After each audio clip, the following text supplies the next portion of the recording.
Hello everyone. तो आज मैं दिखाने वाली हूँ आप लोगों को अपना स्टडी टेबल। आप लोग बहुत सारा कमेंट कर रहे थे कि मैं प्लीज़ दीदी अपना स्टडी टेबल दिखाइए, आप कैसे पढ़ती हो, अपनी बुक कैसे मैनेज करती हो, सब कुछ मतलब स्टडी टेबल पे कैसे सब कुछ रखा हुआ है ये सब दिखाओ। तो मैं सोची क्यों ना मतलब मैं जल्दी वीडियो तो बनाती नहीं, क्योंकि मुझे पता नहीं रहता कि मैं किस चीज़ पर वीडियो बनाऊँ। तो फिर मुझे लगा क्यों ना इसी चीज़ पर एक वीडियो बना दी जाए, सबको बताया जाए कि मतलब किस तरीके से मैं किताबों को मैनेज करती हूँ। तो आज इसी पर वीडियो रहेगा मेरा, और मैं आपको अपना स्टडी टेबल। तो चलिए अब मैं दिखाती हूँ आपको अपना मेरा स्टडी टेबल। ये रहा मेरा स्टडी टेबल और ऐसे रखती हूँ मैं अपनी किताब। पढ़ते टाइम ये ऐसे नहीं रहती है, पढ़ते टाइम ये इधर उधर बिखरी रहती है, पर हाँ पढ़ने के बाद मैं इसे जरूर मैनेज कर देती हूँ। तो आप सब देख सकते हैं कौन कौन सी किताबें मैं अपने स्टडी टेबल पे रखती हूँ। सब टाइप की किताबें आपको मिलेंगी मेरे।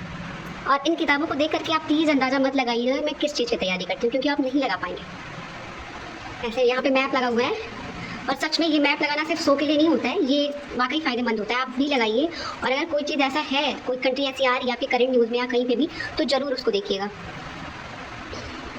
यहाँ पे किसी चीज़ का टारगेट बना हुआ है और मैं नहीं दिखा रही वो किस चीज़ का टारगेट है। जब भी कंप्लीट हो जाएगा तो फिर मैं आप लोगों को दिखाऊंगी। तो अब मैं बैठती हूँ और फिर से बारी बारी दिखाती हूँ कि कौन सी किताब मैं कैसे पढ़ती हूँ। सबसे पहले मैं अपनी स्टडी टेबल की कुछ खास चीज़ों से आपको मिलवाती हूँ। पहला तो ये देखिए, इस पेज से आप वो सब परिचित होंगे जो तैयारी कर रहे होंगे, और जो कुछ इंपॉर्टेंट पॉइंट्स को लिख करके अपनी दीवारों को इस तरीके से, जैसे पीछे मैंने चिपका के रखा है, इस तरीके से चिपका के रखते होंगे। तो जब भी मुझे ऐसा लगता है कि कुछ ज़रूरी है और मैं उसे भूल जाऊँगी, तो मैं इस पर लिख करके यहाँ पे चिपका देती हूँ।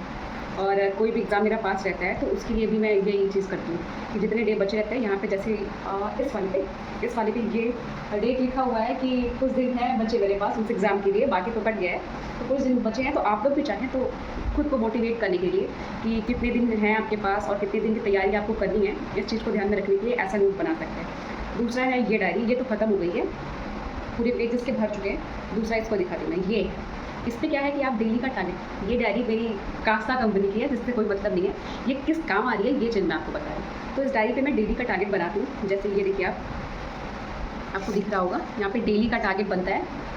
डेली के टारगेट में मैं रात को उसको बना लेती हूँ कि मुझे डेली कैसे कैसे क्या क्या सुबह उठ के करना है, क्या पढ़ाई करनी है, वो सारे टॉपिक यहाँ पे आपको दिख रहा होगा, वो सारे टॉपिक मैं यहाँ पे बना लेती हूँ और फिर अगले दिन मैं उसे कंप्लीट करती हूँ। तो ये डायरी भी अभी आधी बच चुकी है, आधी बची है, कितनी बच चुकी है।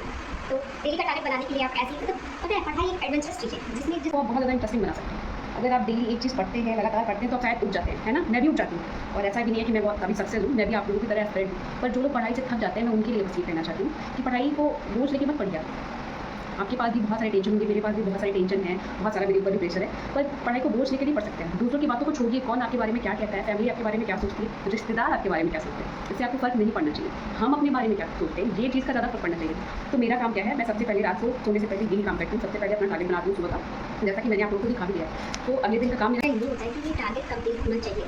मेरा टारगेट पहले से इतना हैवी रहता है ना कि उसको कंप्लीट करने में मेरा पूरा दिन, मतलब जब तक सोने का टाइम नहीं होता तब तक की रात चली जाती है और मैं पूरी तरीके से थक जाती हूँ। मेरे आँख के नीचे का डार्क सर्कल आप लोगों को दिख रहा होगा। मैं यहाँ पे शो ऑफ करने नहीं आई, पर पता नहीं मुझे पढ़ाई से सेटिस्फाइड रहती हूँ, मुझे बहुत अंदर से बहुत अच्छा फील होता है। आपको साथ ऐसा होता है।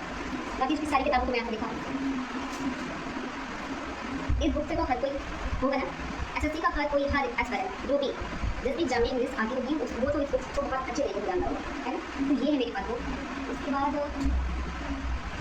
ये हर टॉपर की बुक, ब्लैक बुक, है ना। मैं किसी भी बुक का मैं ऐड नहीं कर रही, बस मैं बता रही हूँ कि मेरे पास ये किताबें हैं, और जो इन किताबों के बारे में जानता है या जो पढ़ता है तो मुझे जरूर बताए, ठीक है। अब तो हो गई इंग्लिश की बात, अब हम बात करेंगे कुछ सीएस की। ये किताबें भी आप लोग जानते होंगे, ये किताबें प्रारंभिक भारत का परिचय रामचंद्र शर्मा, और दूसरी किताब है मध्यकालीन भारत सतीश चंद्र, है ना। तो मेरे पास ये दोनों किताबें हैं, और मॉडर्न हिस्ट्री के लिए मेरे पास स्पेक्ट्रम है, और लक्ष्मीकांत को और भी जानता सब जानते हैं। पर ये मेरे पास बहुत पुराना एडिशन है, काफ़ी टाइम पहले का मैं ली थी, 6वां एडिशन है। तो अभी तो नई बुक ले भी नहीं पाई मैं, क्योंकि ये बुक थोड़ी सी ज़्यादा कॉस्टली आती है ना। तो अब नई बुक लेना कोई ज़्यादा भी नहीं है, क्योंकि मैं इसका जो भी चेंजेस होता रहता है मैं इसी बुक में करके अपना मैनेज कर लेती हूँ। उसके बाद कुछ नई चीज़ें भी हैं मेरे पास, ऐसी चीज़ें हैं जो हर एस्पिरेंट के पास होता है, चाहे वो किसी भी एग्जाम की तैयारी कर रहा हो। ये सबके पास होगी, मुझे भी पता है, ये सबके पास होगी, है ना। तो भी मेरे पास जो पुरानी वाली बुक थी वो काफ़ी पुरानी हो गई थी, और मैं उसको पढ़ भी चुकी थी। तो जल्द अभी 2 दिन पहले मैंने ये किताब खरीदी है, तो आपको इसको देख के तो लग ही रहा होगा। बाकी मैं पुरानी किताब भी अपनी दिखा सकती हूँ आप लोगों को। तो ये वाली किताबें मेरी, और बाकी की किताबें देखें, एक द पंडित का आता है, ये हमारे पास इसकी नोट्स है कुछ। तो फिर मतलब ये बहुत अच्छी है, सच में बहुत अच्छी है। जो भी इंपॉर्टेंट पॉलिटी से रिलेटेड है, जो भी इंपॉर्टेंट डेटा है पॉलिटिक में, जो भी हर एग्जाम में पूछा जाता है, इसके बाहर कुछ नहीं है। अगर कुछ चेंजेस होते हैं वो उसकी बात अलग है, बाकी जो भी चाहिए आपको पॉलिटी से, वो सब कुछ इस 20-25 पेज की कॉपी में है। अगर आप लोग कहेंगे तो मैं इसका PDF आप लोग को प्रोवाइड करा दूँगी। बाकी इतनी किताबें तो आपने देख लिया, मैं सारी की किताबें दिखा नहीं सकती क्योंकि वीडियो बहुत लंबी हो जाएगी और मैंने आपको किताब को दिखा दिया। अब इतनी किताबें देखने के बाद आपके दिमाग में ये आ रहा होगा कि बस इतनी किताबों से कोई कम ज़्यादा कॉपी नहीं है, रेफर नहीं करती मैं, ऐसा नहीं है। मेरे पास अभी किताब है, उसका भी स्टॉक है मेरे पास, दिखाई देती हूँ आप लोगों को। ये देखिए, ये वो सारी किताबें जो पुरानी हो चुकी है, तो यहाँ पे मैं ला के रखी हूँ। बाकी कुछ किताबें थी जो मैंने घर भेज दी है। कितनी किताबें, अब किताबें जब बर्बाद होती हैं तो भी अच्छा नहीं लगता है, तो इसलिए मैं सारी किताबें जितनी भी पुरानी जाती हैं, जो लगता है कि हाँ अभी थोड़ी कम काम की है, तो फिर मैं उसे घर भिजवा देती हूँ। बाकी ये सारी किताबें आधी यहाँ पे है मेरी, बाकी की कुछ किताबें यहाँ पे है मेरी। और टेबल की किताबों को तो आपने देख ही लिया है, फिर से देखिए, आप लोगों को दिखाने के चक्कर में मेरे टेबल की क्या दशा हो गई है, मुझे फिर से इसको सही करना पड़ेगा। तो वैसे भी अब मैं जा रही हूँ पढ़ने, तो सही करूँगी। तो गाइज़, आपने मेरा टेबल देख लिया होगा और कैसे मैं मैनेज करती हूँ सब देख लिया होगा, तो आप लोग बताइएगा कि क्या आप लोग भी टेबल ऐसा ही रखते हैं या कुछ और इसमें मतलब कुछ नया इसमें किया जा सकता है। तो जैसा भी आपको लगे आप लोग ज़रूर कमेंट करिएगा। Thank you.